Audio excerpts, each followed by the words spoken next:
Today we will study a poem Ode to the West Wind. It is an ode composed by P.B. Shelley. P.B. Shelley, Percy Bysshe Shelley. P.B. Shelley was a romantic poet and he was a revolutionary poet. P.B. Shelley was a revolutionary poet. He was born in 1792 and contemporary of Keats, John Keats. He wrote a pamphlet on atheism, and for this he was discarded from the university. नास्तिकता पे उसने एक pamphlet लिखा और इस वजह से उसको यूनिवर्सिटी से निकाल दिया गया. The poem Ode to the West Wind consists of 5 sections, cantos, written in terza rima. Each section consists of 4 tercet, A, B, A, B, C, B, C, D, C, D, E, D. Ode to the West Wind जो odd है इसमें 5 section है. ये 5 section में divide है और जो टेरजा राइमा नामक एक छंद में लिखी गई है. टेरजा राइमा छंद जो होता है उसकी राइमिंग स्कीम 3 लाइन्स के उसमें 4 पद होते हैं और a rhyming couplet at the end. उसमें एंड में एक राइमिंग कपलेट होता है जिसकी राइमिंग स्कीम एक जैसी होती है. The ode is written in iambic pentameter. ये जो ओड है आयम्बिक पेंटामीटर में लिखी गई है. The poem begins with the 3 section describing the winds effect upon earth, air and ocean. Total इसमें 5 स्टेंजाज है जिनमें से पहले 3 स्टेंजा में वेस्ट विंड का इफेक्ट दिखाया गया है धरती पे, आसमान पे और सागर पे. पहले स्टेंजा में वेस्ट विंड का क्या इफेक्ट पड़ता है धरती पे ये बताया है. दूसरे स्टेंजा में बताया गया है कि वेस्ट विंड का हवा में क्या प्रभाव पड़ता है, आसमान में क्या प्रभाव पड़ता है. और थर्ड स्टेंजा में बताया है कि वेस्ट विंड का सागर में क्या प्रभाव पड़ता है. In the last 2 section the poet speaks directly to the wind asking for its power to lift him and make him its companion in its wanderings. Last 2 stanza में पोएम सब्जेक्टिव हो जाती है और कवि वेस्ट विंड को address करते हुए कहता है कि मुझे भी अपने साथ ले चलो, मुझे भी तुम्हारा कंपेनियन बनाओ. तुम जो आसमान में घूमती हो तो मेरे को भी साथ में ले चलो. The poem ends with an optimistic note which is that if winter days are here then spring is not very far. कविता का अंत ऑप्टिमिस्टिक नोट के साथ होता है कि अगर अभी बुरे दिन हैं तो क्या अच्छे दिन दूर हो सकते हैं. इस कविता में जो हम मेन वर्ड्स जिनको हम की वर्ड्स कहते हैं वो इस प्रकार से हैं. ओड. सबसे पहले हम ओड के बारे में पढ़ेंगे कि ओड क्या होती है. टेरजा राइमा जिसका कि मैंने अभी वर्णन किया, इसमें 14 पंक्तियाँ होती है. 3 पंक्तियों के 4 स्टेंजा और अंत में 2 पंक्तियों का एक कपलेट होता है जिनको 3 पंक्तियों को हम टर्सेट बोलते हैं. Sections and optimism. इसमें कितने सेक्शन हैं? 5 सेक्शन हैं. अलग अलग सेक्शन में अलग अलग इफेक्ट बताया गया है वेस्ट विंड का. एंड ऑप्टिमिज्म पूरी कविता में ऑप्टिमिज्म की भावना है, आशावादी विचार इसमें है। Let us start with ode. Ode क्या होती है? Ode is a long lyric poem. Ode एक लंबी गे कविता होती है, और ओड ऐसे थीम पे लिखी जाती है जो दिखाई ना दे, जो अदृश्य हो, जिसका सिर्फ आभास हो, उस पे ओड लिखी जाती है। ऐसा थीम जिसकी सिर्फ हम प्रेजेंस फील कर सकते हैं, उस पे ओड लिखी जाती है। Let us start with first stanza. O wild west wind, thou birth of autumn's being, thou from whose unseen presence the leaves dead are driven like ghosts from an enchanter feeling. O wild west wind, thou breath of autumn's being, thou from whose unseen presence the leaves dead are driven like ghosts from an enchanter fleeing. The poem begins with addressing manner. Kavita addressing manner से शुरू होती है। The poet addresses the west wind. कवि ने waste wind को address करते हुए लिखा है, ओ दाउ ब्रेथ ऑफ ऑटम बीइंग, तुम तो ब्रेथ हो ऑटम बीइंग, ऑटम रूपी प्राणी की। हे वेस्ट विंड, तुम ऑटम रूपी प्राणी की सांस हो। अगर तुम नहीं हो तो ऑटम रूपी प्राणी जो है जिंदा नहीं रहेगा।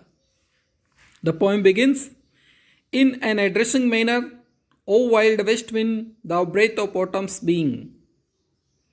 The opening stanza describes the activities of the west wind on the lane. West wind drives the dead leaves like the magician. Thou from whose unseen presence the leaves dead are driven.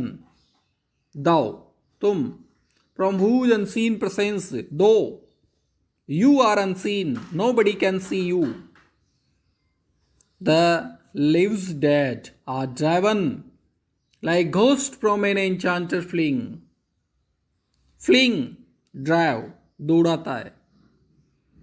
Like ghost, जैसे ghost को, from N एन्चांटर, एक जादूगर, उसी तरह से तुम सूखी पत्तियों को दौड़ाती हो। ओ वाइल्ड वेस्ट विंड, हे जंगली पश्चिमी हवा, दाउ ब्रेथ ऑफ ऑटम बीइंग, तुम ऑटम रूपी शरीर की सांस हो।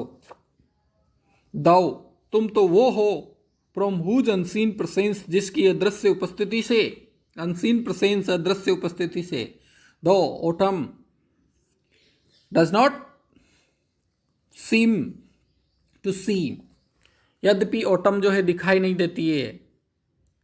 You remain unseen, nobody can see you. The leaves dead, सूखी जो पत्तियां हैं, मृत जो पत्तियां, आर ड्राइवन, उनको तुम दौड़ाती हो। ड्राइवन, तुम उनको दौड़ाती हो, भगाती हो। कैसे? Like the poet uses simile, कवि ने यहाँ पे सिमिली का प्रयोग किया है।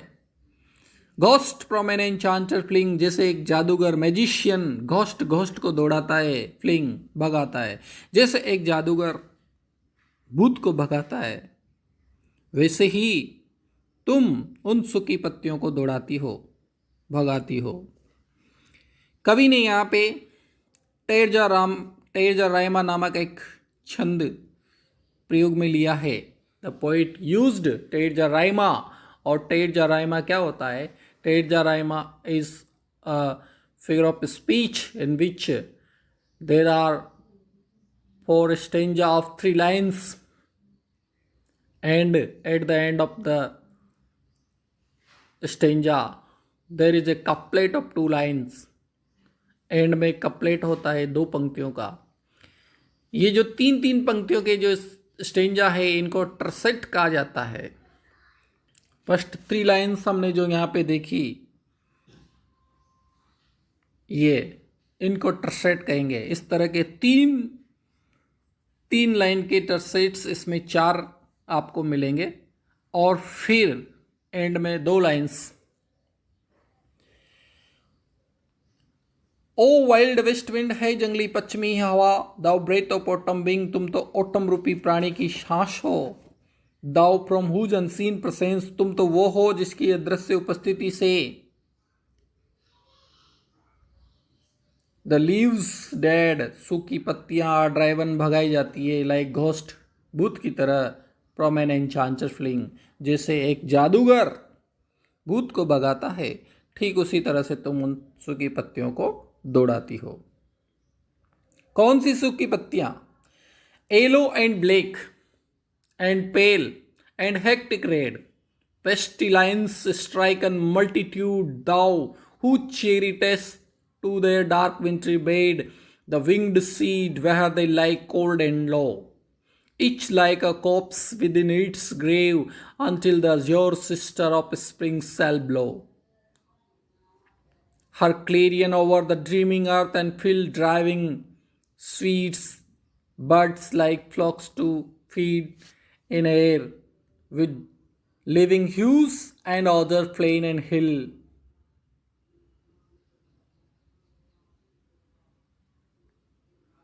एलो एंड ब्लैक, किस तरह की पत्तियों को तुम उड़ा के ले जाती हो? एलो एंड ब्लैक, काली पीली, एंड पेल हल्की पीली, हेक्टिक रेड गहरे लाल रंग की। पत्तियों के अलग अलग विशेषण यहां पे बताए गए हैं। Different varieties of leaves are here presented by the poet.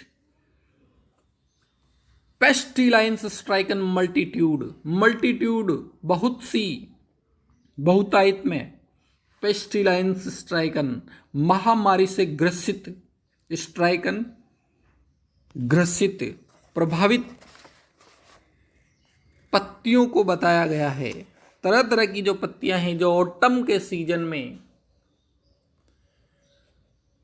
सूख जाती है, उन पत्तियों के लिए कवि ने कहा है पेस्टिलाइंस स्ट्राइकन, महामारी से ग्रसित, मल्टीट्यूड बहुत सारी।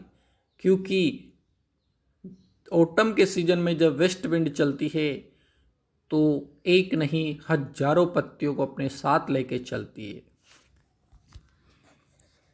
उनके लिए कहा है the west wind skaters the seeds and cover them with the dust. West wind drives the dead leaves like the magician. West wind सूखी पत्तियों को दौड़ाती है एक मैजिशियन की तरह। कौन सी पत्तियों को? Yellow and black and pale and hectic red, pestilence stricken multitudes, महामारी से ग्रसित जन समुदाय की तरह।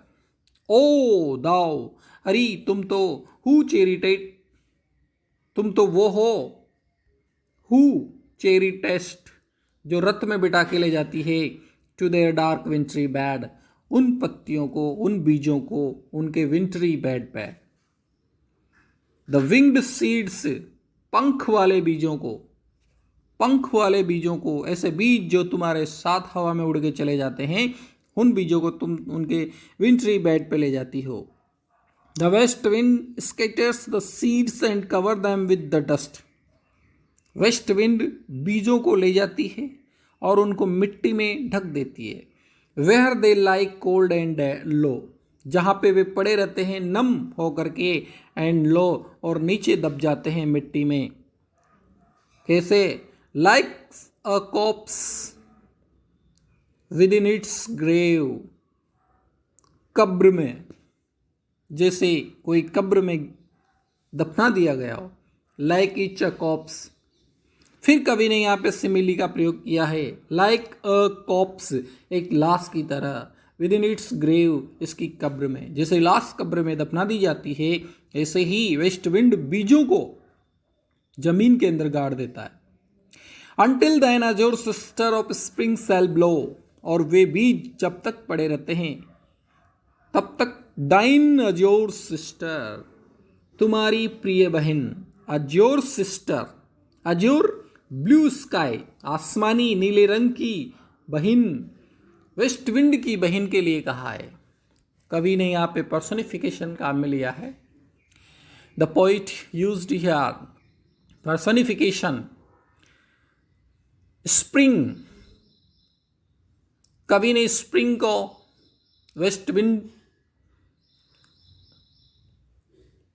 कवि ने स्प्रिंग के मौसम को ऑटम का सिस्टर बताया है। दाइन अजियो सिस्टर, जब तक तुम्हारी आसमानी रंग की बहन स्प्रिंग सेल ब्लो नहीं बजाती है हर क्लेरियन उसका बिगुल।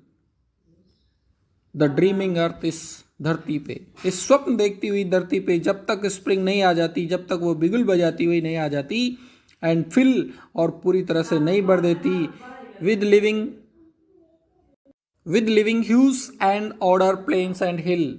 विद लिविंग ह्यूज सजीव रंगों से, एंड ऑर्डर खुशबू से, प्लेन एंड हिल, प्लेन को और हिल को। जब तक कि तुम्हारी बहन आसमानी रंग की बहन बसंत ऋतु नहीं आ जाती अपना क्लेरियन बजाती हुई और पूरी धरती को नहीं भर देती है सजीव रंगों से, खुशबू से, मैदानों को और आसमानों को, तब तक वो बीज वहीं पड़े रहते हैं। यहाँ पे द पोइट यूजेस पेरेंथेसिस। कवि ने यहाँ पे कॉस्ट पेरेंथेसिस काम में लिया है और एक्सप्लेन किया है। क्या एक्सप्लेन किया है? Driving sweet birds like flocks to feed in air. फिर वो बीज जो मिट्टी में दबे रहते हैं वो कैसे निकलते हैं? ड्राइविंग स्वीट बर्ड्स उनमें से, उन बीजों में से मधुर कलियां वैसे ही निकलती है like flocks to feed in air, जैसे बाड़े में से flocks to feed in air, चरने के लिए भेड़ें एक एक करके निकलती है। लाइक फ्लॉक्स, जैसे भेड़ों का झुंड, टू फीड इन एयर, हवा में से निकलता है एक एक करके, उसी तरह से ये बीज निकलते हैं। और अंतिम कप्लेट में कवि ने क्या बताया है? Wild spirit which are moving everywhere. The poet addresses the west wind as wild spirit. कवि ने वाइल्ड स्प्रीट कहा है वेस्ट विंड को, which are moving everywhere. Art means are. The poet uses old English. यहाँ पे old English पे are को आज इस तरह से लिखा जाता था, विच आर मूविंग एवरीवेयर, जो प्रत्येक जगह घूमती है। हे जंगली पश्चिमी हवा, तुम तो जंगली आत्मा हो। Wild spirit which are moving everywhere, जो प्रत्येक जगह घूमती है।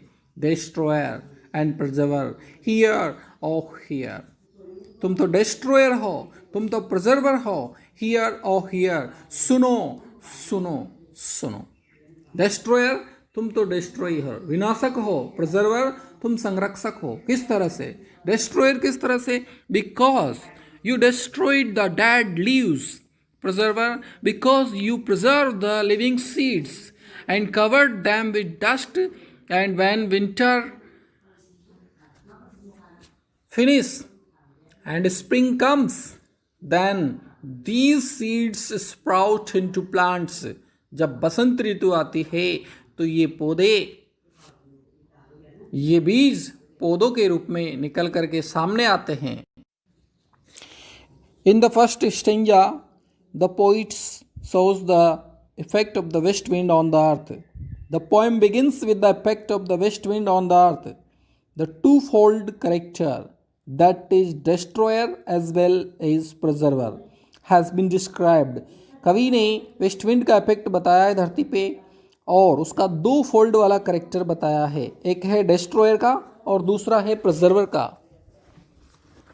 डिस्ट्रॉयर विनाशक और प्रिजर्वर संरक्षक। West wind drives away the dead leaves just as the magician drives the ghost.